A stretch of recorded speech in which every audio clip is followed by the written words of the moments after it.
3000 علماء ہر سال میرے غوث کے مدرسے سے فارغ ہوتے تھے. تو جس مدرسے میں اتنا پڑھایا جاتا ہو, جس مدرسے میں اتنی ریسرچ کی جاتی ہو, جس مدرسے میں اتنی تحقیق کی جاتی ہو, جس مدرسے میں قرآن کی اتنی تلاوت ہوتی ہو, اس مدرسے کی شان کیا ہوگی؟ یہی وجہ ہے, یہی وجہ ہے. جیسے آج کورونا پھیلا تھا, اسی طرح سے میرے غوث کے زمانے میں بغداد شریف میں طاعون کی بیماری پھیل گئی تھی. ایک دن میں 1000 جنازے مردوں کے اٹھا کرتے تھے اور 1000 جنازے عورتوں کے اٹھا کرتے تھے. بغداد والے پریشان ہو گئے. طاعون نے اپنی زد میں لے لیا تھا لوگوں کو. تو بغداد والے میرے غوث کے پاس پہنچے اور عرض کرتے, حضور والا خدارا اللہ کے بندے پر رحم کیجئے, لوگوں پر نگاہ توجہ کر دیجئے, لوگ پریشان ہیں, بیماری کی زد میں ہے, ہمارے کندھے جنازے اٹھاتے اٹھاتے تھک گئے ہیں, خدارا اللہ کے بندے پر رحم کیجئے. تو میرے غوث فرماتے ہیں کہ بغداد والوں سے کہہ دو کہ جو کوئی بیمار ہو تو وہ عبد القادر کے مدرسے کی گھاس کو چبا لے, اللہ اسے شفا دے دے گا. لوگوں سے کہہ دو کہ جو کوئی بیمار ہو تو وہ عبد القادر کے مدرسے کے کنویں کے پانی کو پی لے, اللہ اسے شفا دے دے گا. لوگوں سے کہہ دو کہ جو کوئی بیمار ہو وہ عبد القادر کے مدرسے کی گھاس اور عبد القادر کے مدرسے کے آس پاس جو گھاس لگی ہوئی ہے اسی کو چبا لے, اسی کو رگڑ لے, اسی کو پی لے, اسی کو کھا لے, اللہ اسے شفا دے دے گا.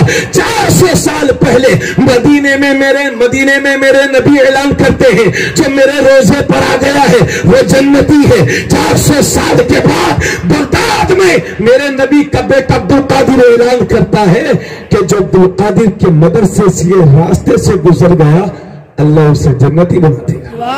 سبحان اللہ, سبحان اللہ. سمجھے بھائیو, بے شک بے شک ایسی ہے غوث پاک کی شان. تو اپنی تقریر کے ذریعے سے اور اپنی تدریس کے ذریعے سے دین کو انہوں نے زندہ کیا. دنیا سمجھے نہ سمجھے مگر امام احمد رضا سمجھ گئے. اور میں چیلنج کرتا ہوں کہ اردو ادب کے سارے شعراء جب سے اردو وجود میں آئی ہے اس وقت سے لے کر کے آج تک سارے شعراء نے کلام لکھے ہیں, منقبتیں کہی ہیں بارگاہ غوث مآب میں. کئی دیوان موجود ہیں جو اردو ادب میں ہیں غوث اعظم کی شان میں. مگر میرا یقین ہے کہ دنیا کے ان تمام شعراء کے دیوان کو ایک طرف رکھ دو اور امام احمد رضا کی لکھی ہوئی ان چند منقبتوں کو ایک طرف رکھ دو. سبحان اللہ, سبحان اللہ. ہر اعتبار سے امام احمد رضا کے اشعار بھاری ہوں گے.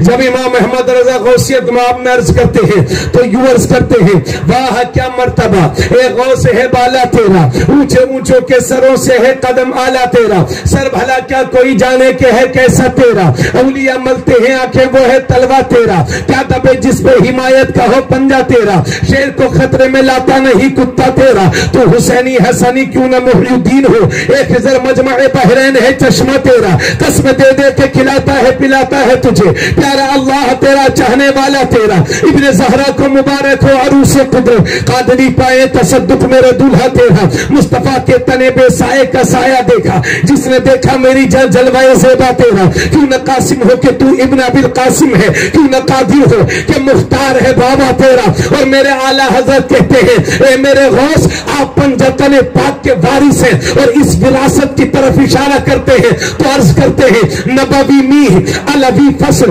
بطولی گلشن, یعنی اے غوث آپ نبی کے کرم کی سخاوت کی بارش ہے, اور اس بارش سے جو موسم بنتا ہے وہ علوی ہے یعنی علی والا ہے, اور اس باغ میں اس موسم میں جو باغ پھلتا ہے وہ فاطمی ہے یعنی فاطمہ والا ہے, اور اس باغ میں جو پھول کھلتا ہے وہ حسنی ہے, اور اس پھول سے جو خوشبو آتی ہے وہ حسینی ہے. نبوی میہ علوی فصل بطولی گلشن, حسنی پھول حسینی ہے مہکنا تیرا, نبوی ذل علوی برج بطولی منزل, حسنی چاند حسینی ہے اجالا تیرا, نبوی خور علوی کوہ بطولی معدن, حسنی لال حسینی ہے تجلا تیرا, تجھ سے در سے سگ اور سگ سے مجھ کے نسبت, میری گردن میں بھی ہے دور کا ڈورا تیرا, اس نشانی کے جو سگ ہے نہیں مارے جاتے, حشر تک میرے گلے میں رہے پٹا تیرا, میری قسمت کی قسم کھائے سگانے بغداد, ہند میں بھی ہوں تو دیتا رہوں پہرا تیرا, بد سہی چور سہی مجرمہ ناکارہ سہی,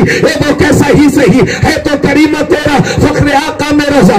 اور بھی ایک نظم رفی چلی کھلائے سنا خوانوں میں چہرہ تیرا. اور میرے اعلیٰ حضرت غوث پاک کے دشمنوں کو للکارتے ہوئے کہتے ہیں العمر کہہ رہے اے غوث وہ تیکھا تیرا مر کے بھی چین سے سوتا نہیں. مارا تیرا بادلوں سے کہیں رکتی ہے کڑکتی بجلی ڈھالے چھٹتی ہے. اٹھتا ہے جو تیغا تیرا عقل ہوتی تو خدا سے نہ لڑائی لیتے. یہ گھٹائے اسے منظور بڑھانا تیرا کیونکہ تو گھٹائے سے کسی کے نہ گھٹائے نہ گھٹے. جب بڑھائے تجھے اللہ تعالیٰ تیرا ورفعنا لک ذکر رکھا ہے سایہ تجھ پر بول بالا ہے تیرا ذکر ہے اونچا تیرا. مٹ گئے مٹتے ہیں مٹ جائیں گے آتا تیرے نہ مٹا ہے نہ مٹے گا کبھی چرچا تیرا. نعرہ تکبیر نعرہ رسالت فیضان اعلیٰ حضرت فیضان حضور سہیل ملہ. بس 11ویں شریف ہو گئی. ان اشعار کو پڑھ دیجئے. ہو گئی 11ویں شریف ہو گئی. غوثیت معاب میں بارگاہ غوث کے غلام بننا چاہتے ہو تو اب آپ کے لیے بہترین موقع ہے. انشاءاللہ اصلاح معاشرہ پر میں بار بار نیپال گنج میں بہت ساری تقریریں کر چکا ہوں. یاد رکھو مسلمانوں صرف ان کے نام پر کھانا کھلا بنا کر کے کھلا دینا صرف اس کا نام 11ویں نہیں ہے بلکہ غوث اعظم کے نقش قدم پر چلنا اصل 11ویں ہے. یہ مت سمجھیے گا یہ کھانا کھلانا بالکل بیکار کا کام ہے. ایک صحابی میرے نبی سے پوچھتے ہیں یا رسول اللہ ای الاسلامی افضل. عبدالغفار بھائی تھوڑی سی بات سن لو. اب مرید ہوں گے سب لوگ. اللہ کی محنتوں کو قبول فرمائے. بڑی محنت کرتے نیند آ رہی ہے. تو میرے نبی نے ارشاد ایک صحابی پوچھتے ہیں یا رسول اللہ ای الاسلامی افضل اسلام میں سب سے بہترین عمل کون سا ہے. اللہ کے نبی نے ارشاد فرمایا تطعم الطعام وتقرأ السلام على من عرفت ومن لم تعرف. اللہ کے نبی فرماتے ہیں سب سے بہترین اسلام یہ ہے کہ لوگوں کو کھانا کھلاؤ اور لوگوں کو سلام کرو سلام پھیلاؤ.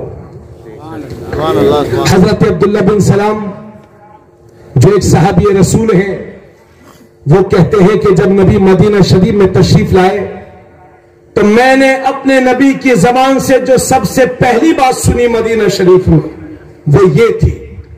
آقا نے فرمایا یا ایھا الناس افشوا السلام واطعموا الطعام وصلوا والناس نيام تدخلون الجنة بسلام. حضرت عبداللہ بن سلام کہتے ہیں کہ جو سب سے پہلی بات میں نے مدینہ شریف میں نبی کی زبان سے سنی وہ یہ تھی. آقا نے فرمایا اے لوگوں سلام پھیلاؤ اور کھانا کھلاؤ اور جب سب لوگ سو جائیں تو اٹھ کر کے اللہ کی عبادت کرو. تدخلون الجنت بسلام. اگر آپ یہ عمل کرو گے تو سلامتی کے ساتھ جنت میں جاؤ گے. ایک تو یہ ہوتا ہے کہ ادھر گرے ادھر گرے ہے نا. یہ 3 عمل کرو گے تو سلامتی کے ساتھ جنت میں جاؤ گے. ایک صحابی ہے حضرت عمر بن خطاب. نام سنا ہے نا. کیا نام ہے حضرت عمر بن خطاب. انہیں یہ لگتا تھا اصل میں حضرت سہیب کھانا بہت کھلایا کرتے تھے لوگوں کو تو حضرت عمر کو یہ لگتا تھا کہ حضرت سہیب کیوں کھانا کھلاتے رہتے ہیں بار بار جب دیکھو فضول خرچی کرتے رہتے ہیں. تو حضرت عمر کو لگا یہ اسراف ہے تو انہوں نے حضرت سہیب سے کہا. تو حضرت سہیب فرماتے ہیں عمر میں کھانا کیوں نہ کھلاؤں جبکہ میرے نبی نے فرمایا خیارکم من اطعم الطعام ورد السلام.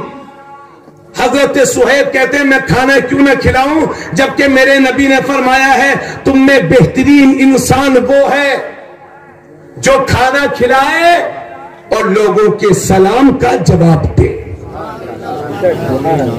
لیکن اس کا یہ مطلب نہیں ہے کہ کسی شرابی کبابی جواری وہابی بدعقید اور بددین کو پکڑ کر کے کھانا کھلانے ہیں۔ حضرت عمر ایک دن مسجد نبوی شریف سے آ رہے تھے، ایک آدمی مل گیا، کہا امیر المومنین بھوکا ہوں کھانا کھلا دو، کہا ٹھیک ہے چلے آ گیا۔ ہر ٹائم دانت کھلاتے رہتے ہو تم لوگ، سید صاحب بیٹھے کچھ شور ہے کہ نہیں؟ سنو بات ہے۔ تو حضرت عمر کہنے فرما رہے ہاں چلا، لے گئے اپنے گھر، خادم سے فرمایا اس کے لیے کھانا لگا دو۔ اب کھانا کھا رہا تھا، وہ کھانا کھا رہا تھا اور کھاتے کھاتے کچھ بددینی کی باتیں اس نے کر دی، بے دینی، بد استغفر اللہ ربی من کل ذنب واتوب الیہ اشہد ان لا الہ الا اللہ واشہد ان محمدا رسول اللہ۔ بے دینی والی باتیں کر دی اس نے، کچھ غلط باتیں، گستاخی کی باتیں۔ حضرت عمر کو پتہ چلا، خادم کو بلایا، فرمایا جاؤ اس خبیث کے آگے سے کھانا چھین لو اور میرے گھر سے اسے دھکے لگا لگا کے باہر کر دو۔ کیا سمجھے اس سے؟ بس سیکولر اتنے ہی بنو جتنے میں تمہارا ایمان محفوظ رہے۔ ایمان اللہ کی سب سے بڑی نعمت ہے، اس سے کبھی سودا مت کرنا۔ ہو کیا گیا ہے مسلمان نوجوانوں، کڑے ہاتھ میں کڑا پہنتے ہو تاکہ تمہیں کوئی پہچان نہ سکے کہ مسلمان ہو۔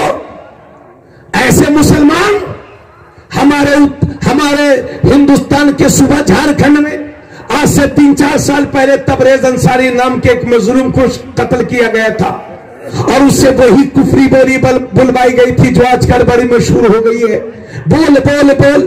ہاتھ میں کڑا بھی تھا اور جو وہ مار رہے تھے، بلوا رہے تھے، وہ بولا بھی تھا۔ آج بھی نیٹ پر وہ ویڈیو موجود ہے، مگر نتیجہ کیا ہوا؟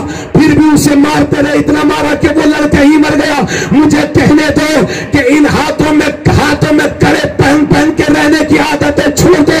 اگر اپنے اسلام کو چھپانے کی کوشش مت کرو، ہاتھوں میں کڑے نہ پہنو، یہ اسلام ہے، یہ اسلام میں حرام ہے۔ گلے میں چین نہ پہنو، یہ اسلام میں حرام ہے۔ جب تک انگوٹھیاں نہ پہنو، یہ اسلام میں حرام ہے۔ کڑے پہن کر کے اپنے اسلام کو چھپاؤ مت، کیونکہ اگر ایسی نوبت تمہاری زندگی میں کبھی آ جائے، اللہ کرے تمہاری جان اور مال محفوظ رہے، مگر ایسی نوبت کبھی بھی زندگی میں آ جائے تو خدایا اپنے ایمان کا سودا مت کرنا، مر جانا مگر زبان سے کلمہ کفر نہ نکالنا۔ اگر موت نہیں ہوگی تو کوئی مار نہیں سکتا، اور موت ہوگی تو کوئی بچا نہیں سکتا، مگر جاتے جاتے اپنی زبان پر کلمہ لا الہ الا اللہ بولتے رہو گے تو اگر مر بھی جاؤ گے تو شہید کہلاؤ گے، بچ جاؤ گے تو غازی کہلاؤ گے۔